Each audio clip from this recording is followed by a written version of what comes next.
मित्रों, जब महाभारत का युद्ध समाप्त हो गया तब सभी पांडवों तथा द्रौपदी ने सशरीर स्वर्ग जाने की ठानी, लेकिन रास्ते में एक एक करके सबकी मृत्यु हो गई। उनमें सिर्फ युधिष्ठिर ही शेष बचे थे। आइए जानते हैं स्वर्ग यात्रा के दौरान किसकी मृत्यु किस पाप के दौरान हुई। वीडियो में आगे बढ़ने से पहले हमारे चैनल को सब्सक्राइब जरूर करें। महाभारत युद्ध की समाप्ति के बाद सभी पांडव सशरीर स्वर्ग जाना चाहते थे। स्वर्ग अर्थात हिमालय की किसी क्षेत्र में जहां इंद्रादि का राज्य था। पांचों पांडव अपना राजपाट परीक्षित को सौंपकर जब स्वर्ग की कठिन यात्रा कर रहे थे, तब इस यात्रा में द्रौपदी भी उनके साथ गई थी। सभी चाहते थे कि हम सशरीर स्वर्ग पहुँचे, परंतु रास्ते में कुछ ऐसा घटा कि एक एक करके पांडवों की नीचे गिरकर मृत्यु हो गई। यात्रा के दौरान जब पांडव बद्रीनाथ पहुँचे और वहां से आगे बढ़े तो सरस्वती नदी के उद्गम स्थल पर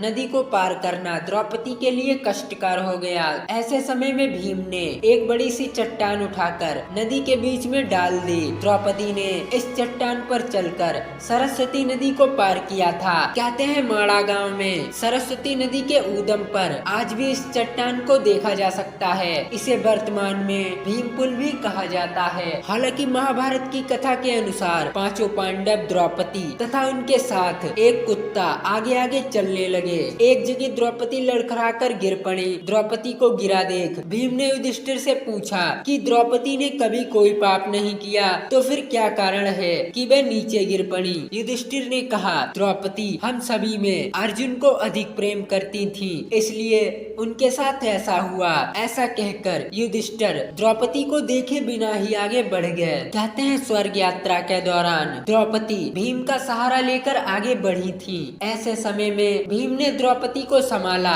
उस समय द्रौपदी ने कहा, सभी भाइयों में भीम ने ही मुझे सबसे अधिक प्रेम किया है और अगले जन्म में मैं फिर से भीम की पत्नी बनना चाहूंगी। थोड़ी देर बाद सहदेव भी गिर पड़े। तब भीम ने पूछा, सहदेव क्यों गिरा?